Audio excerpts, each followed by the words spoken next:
my name's Annie. I draw and stuff. Happy Valentine's Day! I've been single for a little over a year now, and I'd like to spend today sharing with you some of my bad dates. I don't have the best luck with dating. I think if you asked my friends, they'd tell you that I have pretty terrible taste. But I use Tinder, so that's fair. Once, after I had recently gotten out of a long relationship, I was swiping through Tinder and I matched with this guy whose name I actually can't remember, so I'll call him Joe. Joe was a rower. Every picture was of him rowing, and he was on a professional rowing team. We talked for a little bit, and we realized that we'd gone to the same high school and that we'd both recently been dumped, so we figured getting lunch might be nice. Everything started out fine. We were just chatting about the food and asking each other how the breakups had been. And then I asked about rowing. I flipped some kind of switch because I heard about rowing for hours. I now know more facts about rowing than I ever needed to. Eventually, we ended up walking around the bay where he rowed, but out of nowhere, he stops me and tells me that this girl 100 feet away from us is his ex. She was a rower too! They were a rowing power couple! He probably wanted to come to the bay so she could see him on a date.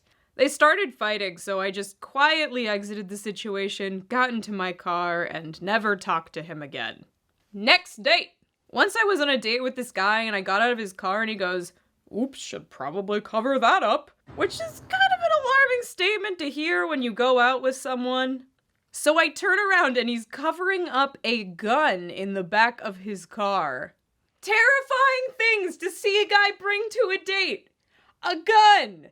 I was planning my escape route and debating how I would get home, but I guess he saw me quietly panicking because he explained that he was a security guard and he had a concealed pistol license. That lined up with what I knew about him, and we had enough mutual friends who never mentioned him being a murderer, so I ended up staying and proceeding with caution. It turned out he was actually a super nice guy. We didn't click romantically, but he's still one of my good friends to this day.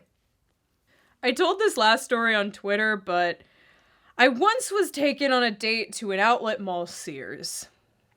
I can kind of understand how maybe if you were with somebody for a long time, going to Sears might be fun because you can act like idiots together and run around and look inside all the empty fridges. But I barely knew this guy.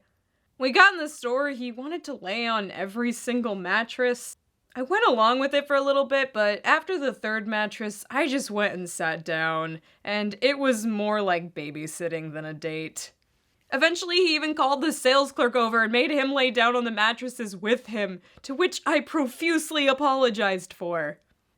Needless to say, there was not another date after that. Speed round.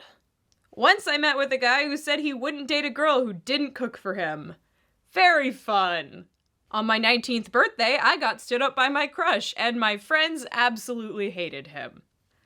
My prom had a catered dinner, and my date and I ordered the same meal, but they gave me half the portion size because the full steak was, in their own words, for the men. Believe me, I wish I was joking. Well, on a date with my ex-boyfriend, we got into a fight and he kicked me out of his car because I started crying and I had to walk back to my college campus. Not fun. Okay, that last one wasn't really funny, but I know there's a lot of people, including myself, who get kind of down about being single on Valentine's Day. But I've learned from experience that being single is 100 times better than being with the wrong person. So do something for yourself this Valentine's Day and recognize that you deserve only the best. Also, don't date guys from Tinder.